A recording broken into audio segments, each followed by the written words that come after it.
পরিশ্রমে ধন আনে, পুণ্যে আনে সুখ, আলস্যতায় দারিদ্র্য আনে, পাপে আনে দুঃখ। বন্ধুগণ, দেখেন, পরিশ্রম করলে যে অর্থ পাওয়া যায়, পরিশ্রম করলে যে সুন্দর থাকা যায়, তা কিন্তু এই যে দেখতে পাচ্ছেন, এই ভাইটি কিন্তু সকালবেলায় ভ্যান নিয়ে এসেছে। সে কর্মের তাগিদে, কারণ সে ডেইলি কাজ করে এবং ডেইলি সে অর্থ রোজগার করে। তো এখানে দেখেন যে এই কর্মীরা কিন্তু কাজ করতেছে, খুব সুন্দরভাবে কাজ করতেছে। দেখেন, বালি নিতেছে। বন্ধুগণ, দেখেন, অসাধারণ একটি দৃশ্য, চোখে পড়ার মতো। বন্ধুগণ, তারা কিন্তু আসলে এই কাজ করে যে টাকা পায়, এ দিয়ে কিন্তু তারা সংসার চালায়। বন্ধুগণ, দেখেন কি পরিশ্রম। এই পরিশ্রমে কিন্তু আসলে ফিজিক্যাল এক্সারসাইজ হয়।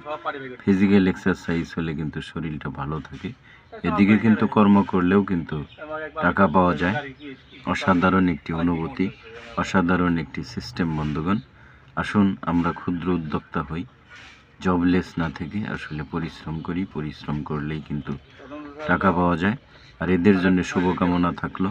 এই শ্রমিক ভাইয়েরা ভালো থাক, সুখে থাক, এটাই কিন্তু কামনা করি। বন্ধুগণ, ধন্যবাদ।